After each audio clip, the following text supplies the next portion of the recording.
Nós vamos tratar dessa situação hoje, mas a nossa edição começa com outro assunto que, no nosso entendimento, é de enorme relevância nacional.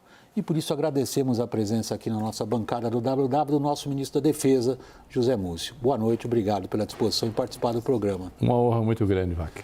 Meu boa noite a Daniel Hittner em Brasília, Thaís Herédia conosco aqui na bancada e Caio Junqueira. É muita coisa que a gente gostaria de abordar, vamos fazê-lo em tópicos. Primeiro, política, ministro. Como a gente vinha dizendo no começo do programa, o Senado resolveu peitar o STF.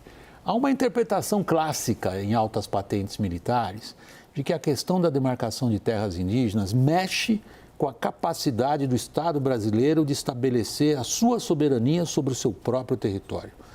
O Senado devolveu ao Estado essa prerrogativa? Acho que conversou-se pouco. Essas coisas têm que ser combinadas. A política, quem mais dialoga, quem mais combina, quem mais acerta, leva vantagem. E o enfrentamento entre os poderes tem mostrado, e o Brasil tem vivido isso, que é ruim para o país, pouco produtivo. E no final, quando você dá um balanço, o que você consegue é muito pouco, porque essas são vitórias de pirros. Semana passada comemorou-se, eu vi os índios comemorando, as pessoas que trabalham nessas políticas indígenas comemorando. Hoje, o Congresso resolveu mostrar que tem mais poder e sacudiu o problema para cima do Executivo. Thaís? Ministro, tem uma preocupação, só para a gente terminar esse assunto da decisão do STF, tem uma situação de uma preocupação muito grande com judicialização. Como é que o senhor vê esse processo para o Brasil e da insegurança jurídica que a gente já está vivendo? Muito difícil de trabalhar, né? Hoje cada ministro tem uma jurisprudência, né? Eu sou de uma geração que você dizia, o que pensa o Supremo? O que pensa o STF, o que pensa o Tribunal de Contas. Eu acho que às vezes você costuma advogar dizer, está na mão de fulano vai ser melhor, está na mão de Beltrano não tem jeito. Acho isso muito ruim porque tudo bem, é democracia, cada um tem seus direitos, mas precisava se conversar mais, os poderes precisavam ter um melhor entendimento.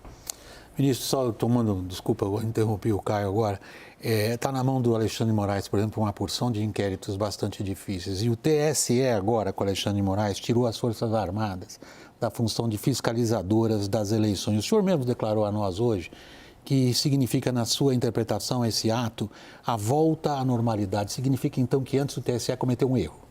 Não, ele convocou o Exército o Exército é convocado para muitas missões, as Forças Armadas são convocadas para muitas missões. Eu sou capaz de dizer que se isso fosse uma coisa absolutamente necessária, o resto da vida teria um batalhão específico, um regimento para isso. Significa dizer que pode prescindir do trabalho das Forças Armadas. E a Força Armada tem consciência que se precisar outra vez e se nos convocar, nós voltaremos. Caio. Ministro, o senhor tem convivido bastante aí com os comandantes militares. Que balanço eles fazem do governo Bolsonaro? Foi positivo ou foi negativo, afinal, para eles, essa quase aliança? Ficou uma imagem ruim, viu, Caio? Porque acho que misturou-se muito política com militar e é uma mistura que não dá certo. Os comandantes militares pensam... Eu não pergunto essas coisas de política, os resultados foram promulgados, os vitoriosos foram empossados. Eu acho que a gente tem que aumentar o tamanho do para-brisa e diminuir o tamanho dos retrovisores. Nós precisamos segregar essas coisas dos que querem produzir e olhar o Brasil precisamos tocar o país. Evidentemente, as Forças Armadas ficaram numa posição assim, vamos dizer, delicada, porque para alguns segmentos de esquerda, eles ficaram como suspeitos porque desejavam o golpe. E para alguns segmentos da direita, eles ficaram mal postos porque não deram o golpe. Na realidade, eles são legalistas, né? A Constituição diz que o chefe supremo da Força Armada é o presidente da República. Havia um outro no poder. Eles hoje prestam continência ao presidente da República, que é o presidente Luiz Inácio Lula da Silva. Eu não preciso perguntar em quem eles votaram, preciso que eles cumpram o seu dever. São muito bem comandados, tivemos muita sorte com os comandantes que estão à frente do Exército, da Marinha e da Aeronáutica, e posso lhe dizer que nós hoje vivemos o melhor ambiente possível. Daniel? Ministro, boa noite. O senhor estava comentando aqui percepções da esquerda e da direita com relação às Forças Armadas. Nesses 9 meses em que o senhor esteve muito próximo dos comandos militares e do alto oficialato, queria ter uma ideia da sua percepção. O que atraiu tanto em Bolsonaro nos comandos militares, nas Forças Armadas?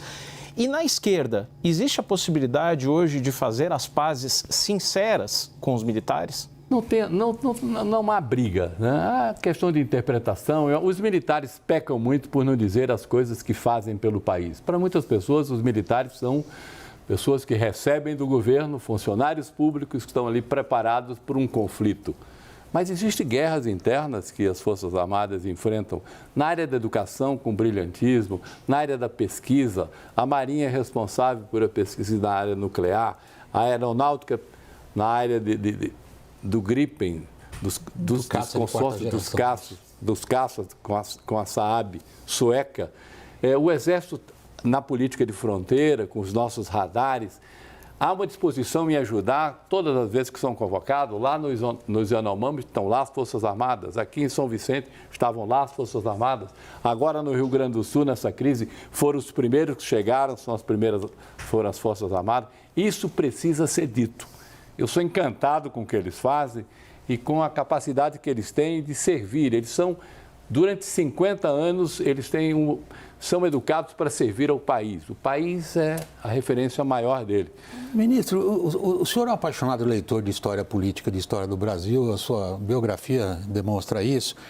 A gente tem a cada 30 anos um solavanco com os militares, ministro. Isso vem desde a Guerra do Paraguai. Proclamação da República, os anos 30, Vargas, 64, passamos por outro solavanco agora. Mas olha... Agora minha pergunta, quando é que a gente vai conseguir definir o papel das Forças Armadas na nossa sociedade? Ou elas mesmas estão receosas de discutirem isso? Não, olha, o papel é absolutamente claro e eles são conscientes disso. Olha bem, Vac, nesse episódio que nós passamos e que a gente não consegue, eu digo que esse é o mais longo dia da nossa história, é o dia 8 de janeiro, eles tiveram um papel assim de absoluta responsabilidade. Porque em todos os golpes que você vê na história, vão as Forças Armadas na frente e o povo vem apoiando atrás. O que foi que aconteceu em 8 de janeiro? Uma absoluta baderna, não é? Patrocinada por alguns irresponsáveis, não havia uma liderança, não havia uma palavra de ordem.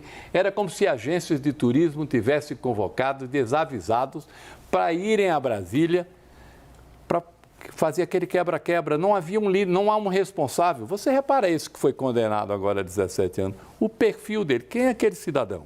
Esses outros que estão na fila, quem são eles?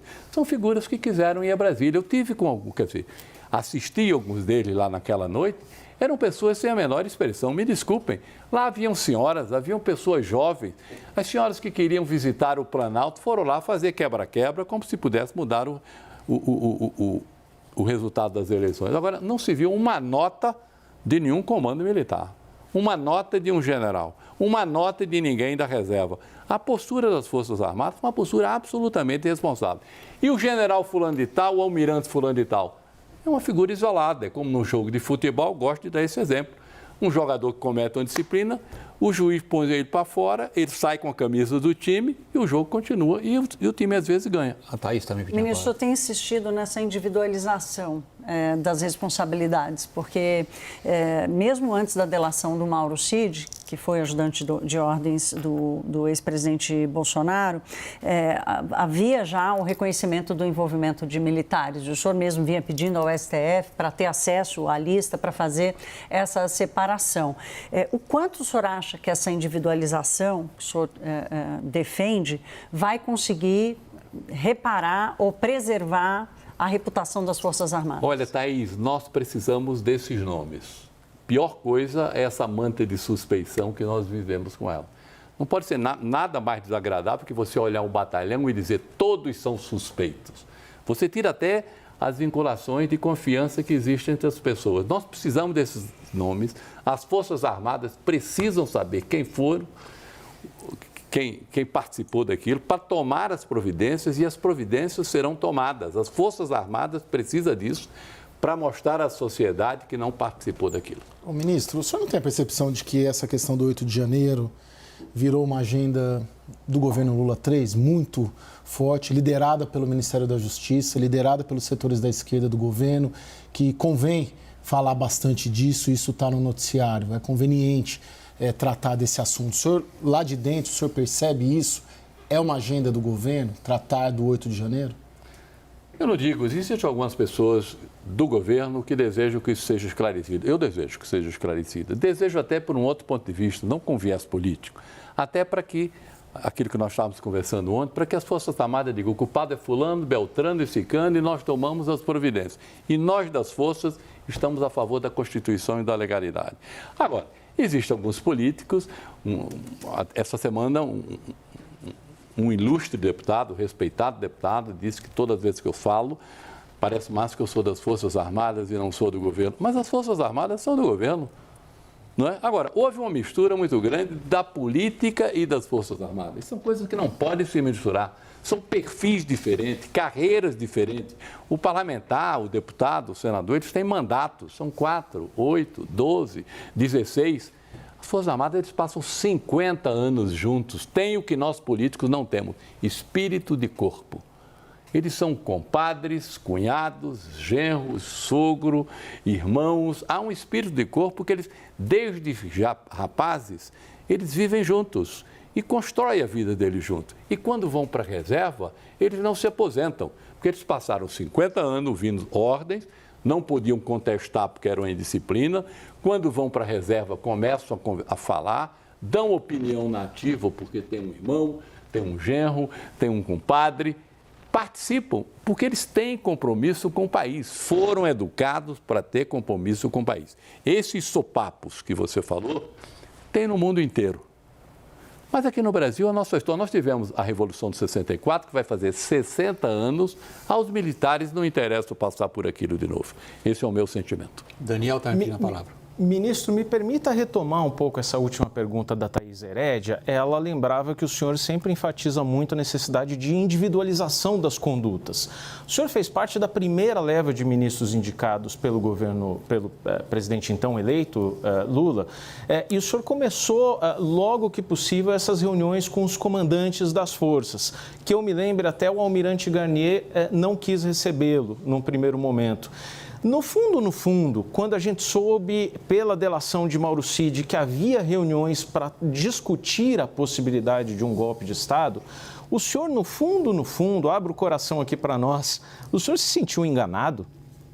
Deixa eu te falar, a gente tem vivido de suspeições e ilações. Nós passamos aí 15 dias que dependíamos do que o hacker ia falar. Todo mundo dizia: o hacker é um irresponsável, o hacker não tem compromisso com ninguém, o hacker diz que teve com fulano, teve com beltrano, nada absolutamente palpável e com comprovação. Depois o hacker saiu da conversa do noticiário. O hacker disse que teve no Ministério da Defesa, falou com 4 pessoas. A imprensa perguntava: o senhor já pegou os 4 suspeitos? Eu disse: olha, pode ser que tenha um que ele tenha perguntado onde é o andar do ministro, outro que diga qual é a sala. Nós não podemos viver de vazamentos de delações. Nós agora estamos dependendo do que o Cid disse a Alexandre de Moraes. Eu sou louco que isso apareça, porque a gente fica, a cada dia, um vazamento. Eu, quando entro no Ministério, tem um jornalista que pergunta, eu disse: olha, a notícia que eu tenho foi de vocês que me deram, porque eu não tenho nada oficial para poder trabalhar. E nós estamos precisando ter isso para poder essas coisas todas serem esclarecidas. Eu insisto que essas coisas foram individuais. As pessoas que participaram em torno do ex-presidente eram pessoas da reserva, pessoas que não tinham, pelo menos os cabeças, lideranças no Exército. Você repara, por que é que os comandantes quiseram todos sair antes do tempo? Dia 20 queria todo mundo ir embora, porque não aguentava a pressão.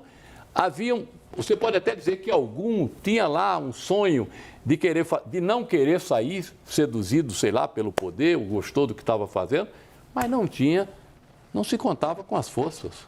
As forças não queriam, nenhuma das 3 forças queriam participar de movimento golpista.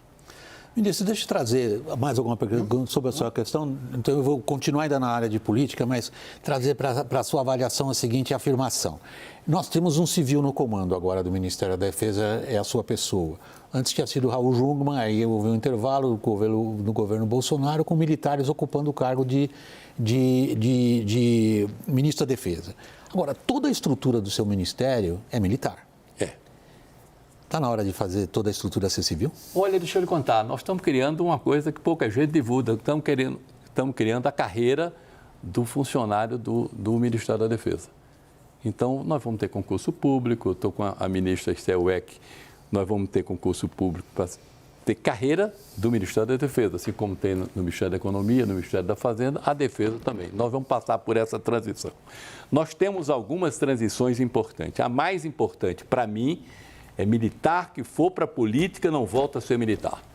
Não pode usar a farda para fazer proselitismo político nem pedir voto. Se perder a eleição, não volta. Se ganhar a eleição, parabéns a político, foi outro caminho que ele escolheu. Por quê? Porque ele vai, não tem sucesso, volta com proselitismo de quem fez grupo de WhatsApp, reuniões na sexta-feira, foi pedir voto, volta absolutamente contaminado e seduzido, porque a política seduz e nunca mais vai ser um bom militar. É isso? Eu vou pegar carona no que o senhor acabou de dizer aqui da criação da carreira do Ministério da Defesa. Nós estamos em plena discussão de reforma administrativa, mas mais do que isso, na discussão do tamanho do orçamento. O orçamento da Defesa é um orçamento consideravelmente importante na conta dos ministérios, está entre os 5 maiores orçamentos da Esplanada, mas quase que 80% desse orçamento vai para a folha de pagamento, sendo que quase metade, ou cerca de metade da folha de pagamento é para inativo e pensionista, ou seja, tem o mesmo retrato de um peso muito grande de quem já está na inatividade e está contribuindo pouco na prestação de serviço para o Estado. Eu queria entender como é que o senhor está lidando, como é que o senhor enxerga a limitação fiscal para a defesa, e aí, claro, nós estamos falando do custeio de máquina e do funcionamento da máquina. Depois a gente pode evoluir para investimento da área de defesa. Eles contribuíram. Isso não é um pecado criado pelos ministérios, pelos militares, né? Assim você tem aposentados da agricultura, aposentados do funcionário público se aposenta. Eu me aposentei no Tribunal de Contas. Isso é uma coisa que você não pode... Às vezes a pessoa diz assim, o militar que vai ser punido, vai estirar a aposentadoria dele... Não, mas eu não estou punindo a aposentadoria, eu estou falando do desequilíbrio de forças. A máquina é pesada, como é pesada em outros setores. Né? Não são os militares que vão consertar isso. Isso é uma discussão que passa pelo Parlamento, isso é uma discussão que passa pelo Executivo, não pode ser feito como se fosse uma reprimenda. Eu tenho muito medo, todas as vezes que você quer tratar com essa questão com os militares, que isso pareça reprimenda. Agora mesmo eu conversei com o ministro Silvio Almeida, meu amigo, falando sobre a questão daquela comissão... Ministro dos Direitos Humanos. Né? Dos Direitos Humanos, né? Dizendo, Múcio, a gente que precisa ver aquela questão dos desaparecidos, você é contra? Eu não sou contra absolutamente nada, eu sou contra apenas que nós façamos as coisas com espírito verdadeiramente de construir, e não de revanchismo, ou de queixas, ou para querer mexer, ou para querer punir. Temos uma CPI, precisamos exaurir isto. Temos as questões das delações e dos processos que são presididos pelo ministro Alexandre de Moraes, precisamos exaurir isto. Podemos conversar todos os assuntos, não podemos abrir várias frentes como se os militares precisassem ser punidos. Precisamos deles. Ministro, com a sua licença, nós vamos para o intervalo comercial. A gente volta daqui um instantinho, continuando a nossa conversa, a nossa entrevista. Dá um instantinho só, pessoal. Até já.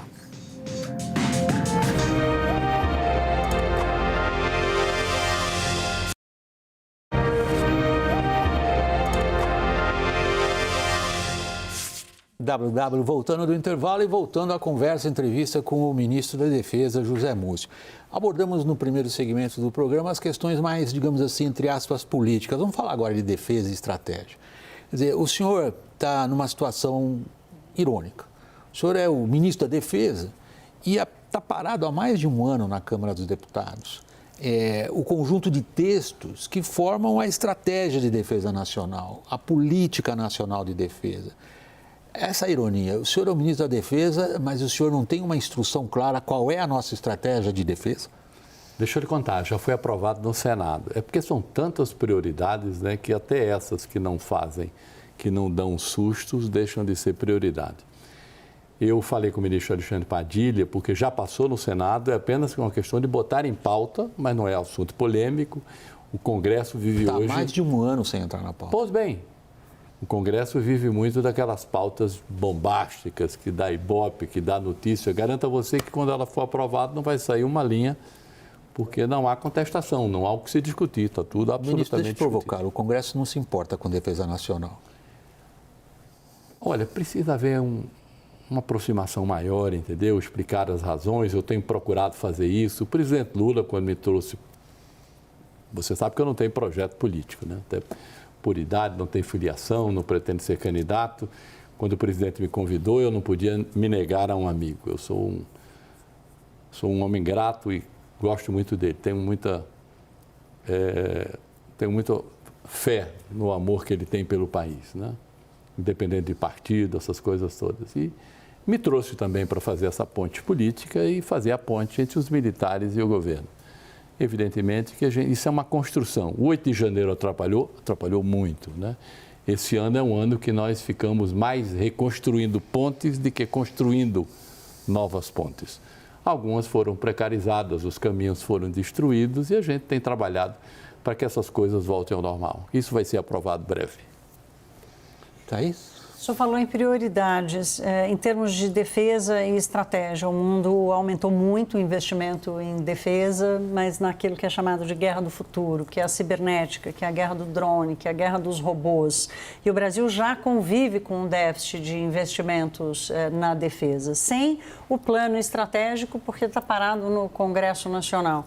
E com um PAC no meio do caminho, já com uma determinação ali de para onde vão os 50 e tantos bilhões de reais, qual é a prioridade da defesa em termos de investimento na estratégia? Eu desejaria muito, uma coisa que eu desejaria muito, andei conversando.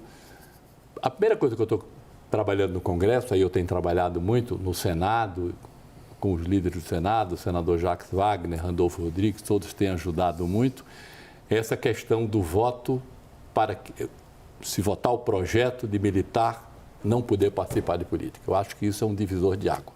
A partir daí, você separa esses dois públicos que têm vidas diferentes e que uns precisam dos outros. Essa é a primeira prioridade. Desejava muito votar lá uma barração para que o nosso orçamento tivesse um número fixo para que fosse investido em defesa. Porque é muito difícil, Thaís, você... Um Gripen custa 80 milhões de dólares, um submarino custa 500 milhões de euros. Num país com 8 milhões de desempregados, com 30 milhões com insegurança alimentar, com 50 milhões abaixo da linha de pobreza. Você pedir dinheiro para construir um submarino de 500 milhões de dólares, você não tem nem como pedir. A OTAN estabeleceu que o número mínimo para se vincular ao orçamento era 12%. Portugal, que é um país super pacífico, já está chegando em 1,3%. O nosso é esse ano 0,5%. Esse dinheiro que foi aprovado no PAC, todo mundo, é um dinheiro gigantesco. Isso é 28 milhões nos 2 primeiros anos, 20 a diferença nos outros 2 anos. Para o Brasil parece muito dinheiro, mas é absolutamente nada. É 1%. Não, já existe um déficit, né? Pois bem, existe um déficit. Nossos equipamentos estão envelhecendo. O presidente Lula tem sido assim, extremamente sensível a isso. Ninguém conversa mais sobre defesa do que o presidente. Ele tem essa preocupação.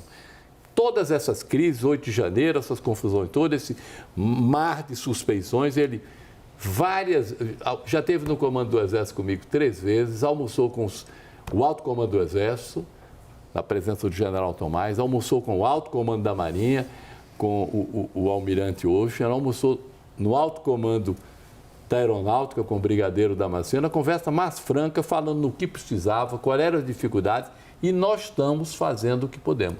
Tocamos a base de submarino de Itaguaí, queria até convidar vocês para irem lá, para a gente sair orgulhoso do que está sendo feito lá.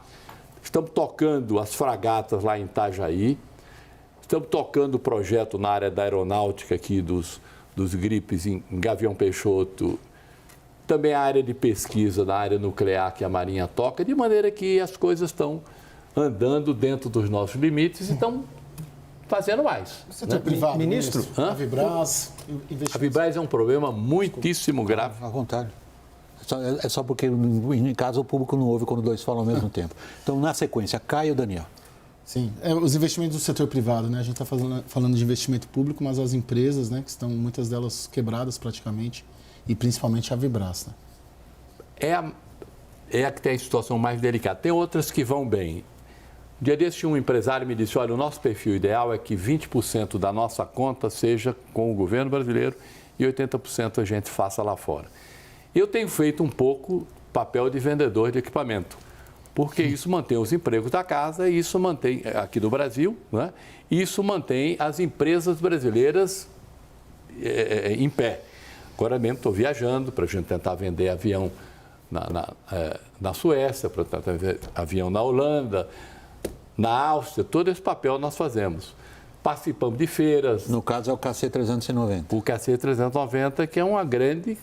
É um avião ultra sofisticado e pesado de transporte militar. É uma coisa espetacular, né? Todo mundo elogia, quem compra quer mais. Agora, semana passada, Portugal ficou com um. Estamos com vendas agora para uns 5 ou 6, de maneira que é esse o papel da defesa. O senhor vai conseguir vender para os Estados Unidos?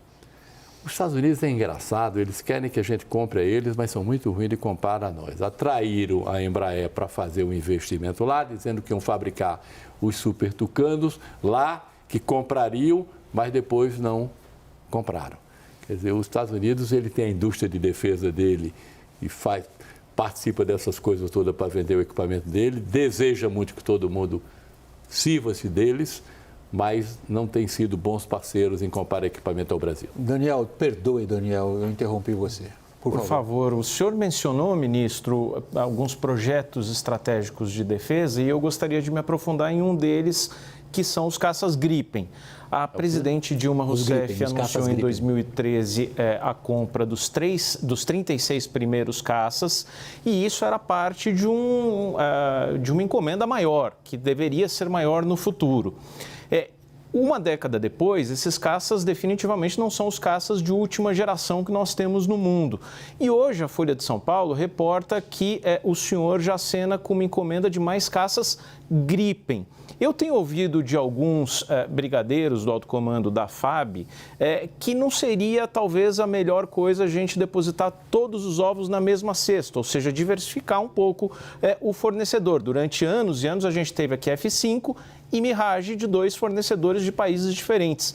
O senhor acha que é a escolha mesmo mais inteligente encomendar mais caças Gripen em vez de partir para uma segunda alternativa para a FAB? Tem mais um detalhe, Daniel, é o seguinte, nós hoje estamos construindo aqui, há uma linha de montagem. Em torno desse Gripen, existem outras indústrias que fabricam. Você quer ver uma coisa? Tem uma indústria de Porto Alegre que está fornecendo o painel do Gripen, começou a fornecer dos Gripens fabricados no Brasil e agora foram aprovados pela Saab sueca que todos os Gripen fabricados na Suécia usarão painéis fabricados no Rio Grande do Sul. É uma coisa espetacular da tecnologia brasileira. Nós temos... Então, na hora que você fabrica um avião desse, você agrega tecnologia, você agrega academia, entendeu?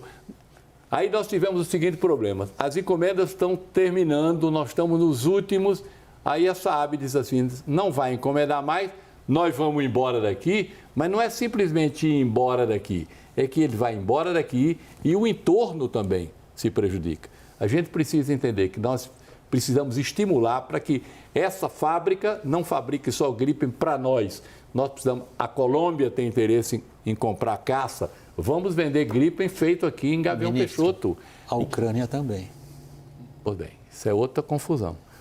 Você repara que hoje você vai vender um equipamento ou vai vender uma munição, se disser, bom, vai ser usado na Ucrânia, coisa já suspeita. Então, nós temos fábrica de munição que faz a munição calibre 155, ou munição da OTAN, que a Ucrânia também quer. Pois bem, quer, mas aí já tem essas questões políticas entram na indústria de defesa de forma pesada. Vamos a elas então. Elas são decisivas às vezes. O senhor mencionou, o Daniel, que é um especialista nas questões de orçamento, de defesa e tudo, a Thaís trouxe, o Caio também.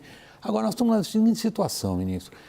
Lá atrás, por exemplo, a presidente Dilma tomou uma decisão magoada com os Estados Unidos, não comprou o avião americano, comprou o avião de um país então neutro, a Suécia. Né? Os alemães têm conosco tradicional ligação em vários setores. A gente depende deles para a modernização dos blindados do Exército. E a gente depende extraordinariamente da França para esse projeto que o senhor ressaltou, do submarino, particularmente o submarino de propulsão nuclear. É um projeto que a Marinha vem tocando há quase 40 anos, São 3 países da OTAN. São 3 países que têm códigos muito restritos de transferência de tecnologia, particularmente as tecnologias que nós precisamos e queremos. E aí? A gente tem que administrar isso com habilidade. Quer ver um exemplo? Nós vendemos alguns guaranis para as Filipinas. A caixa de câmbio dos guaranis feito no Brasil é alemã. Da Iveco. Da Iveco. A Alemanha brigou com as Filipinas lá por uma questão de meio ambiente, uma questão que não tinha nada a ver com defesa. Disse, estou brigado com as Filipinas, não forneço a caixa de câmbio. Então a indústria de defesa tem isso. Os alemães queriam nos comprar uma munição que nós não usamos mais. Do Leopard 1. Exatamente. Pode vender? Pode, não tem problema, cotou-se, vai se vender. A Rússia diz, bom, forneço fertilizante e a gente precisa discutir isso. Então, são essas questões que a gente tem que, com inteligência, com habilidade, não fechando as porteiras, as portas, protela por um dia, por 2 e vai. Daniel, pediu a palavra. Claro. Não, eu só gostaria de complementar e entender, ministro, se nós vamos mesmo comprar mais caças Gripen e quantos?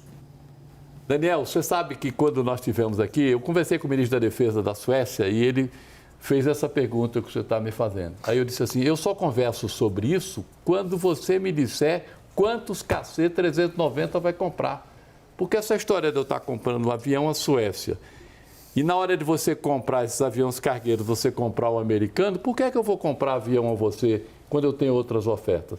Então eu vou lá exatamente, eu disse que eu começo a conversar sobre novos Gripens na hora que eles me disserem quantos KC vão comprar. Ministro, o William trouxe essa dependência brasileira do Ocidente e especificamente da OTAN. E tem uma outra dependência que é fortíssima, que tem a ver com a questão aeroespacial, que é a dos Estados Unidos. O Brasil é absolutamente dependente dos satélites americanos e tudo mais. As declarações do presidente Lula e essa sensibilidade com relação à Ucrânia, isso atrapalha esse tipo de negociação e pode colocar em risco essa dependência do Brasil? Olha, não sei se atrapalha, agora não facilita. E, evidentemente, algumas questões que ficam pendentes a gente vai protelando, não põe ponto final, deixa as reticências em algumas frases e deixa que as coisas vão se acomodando. Tem que se acomodar, esperar que o tempo passe. Evidentemente que o ideal é que isso tudo acabasse. Eu vejo o empenho do senhor no KC-390, que é uma maravilha da tecnologia brasileira. Há um interesse muito grande de grupos privados brasileiros de vender o KC-390 para operação no Pacífico. O que o senhor acha que a China vai achar disso? Eu estou trabalhando enquanto eles não reclamam, né? Então, estamos vendendo os nossos KCs. Eu penso sempre nos empregos que nós geramos. Nós começamos a conversar sobre a indústria de defesa brasileira. Nós somos, o quê? 2.900.000 empregos. 4,8% do nosso PIB. É uma coisa importantíssima para o Brasil. O ano passado, a Thaís falou agora há pouco sobre os investimentos do mundo. 2.240 bilhões de dólares foi investido em defesa no mundo. 2 trilhões de dólares. Mais que o PIB brasileiro. Nós somos desse tamanho. Até o Japão, que era proibido investir em defesa, mudou a Constituição para se mexer. Eu tive com a ministra da Defesa de Portugal, ela é encantada com investimento de defesa. O mundo está se armando. E o Brasil? Ministro, Nós também. Evidentemente com as nossas dificuldades. Nós temos tantas batalhas, tantas guerras internas, tanta coisa para se corrigir. Analfabetismo no Nordeste, essas diferenças sociais, regionais. O Brasil é uma soma de países. Nós somos um continente com realidade diferente. De maneira que... O que as Forças Armadas brasileiras pensam da guerra da Ucrânia, especialmente do alinhamento de grande parte da diplomacia brasileira à China e à Rússia? Cada um pensa de forma isolada como um cidadão. Não é uma opinião formada, nem eu procuro extrair isso das Forças Armadas quando nós temos nossas guerras internas aqui. Precisamos resolvê-las primeiro. Ministro, eu preciso virar a página do dia 8. Não conseguiu ainda? Não conseguimos. Quando o senhor tiver os nomes dos militares envolvidos e fazer essa separação dos indivíduos que o senhor tanto quer, essa virada vai acontecer? Vai acontecer e as Independentemente as Forças Armadas terão a chance de mostrar à sociedade que estão do lado da sociedade, do lado da democracia e que não tiveram a menor participação na tentativa de golpe que alguns irresponsáveis tentaram impor ao país. Algumas atitudes isoladas, pessoas físicas, algumas pessoas que não participavam mais da direção, mas eu tenho consciência, absoluta confiança que essa página vai ser virada e precisa ser virada. Ministro da Defesa José Múcio, nosso agradecimento aqui do WW pela sua disposição em participar da nossa roda e boa noite, ministro. Uma honra muito grande, muito obrigado. Pessoal, a gente vai para o intervalo. Na volta, a ofensiva do Senado contra o STF. Até já.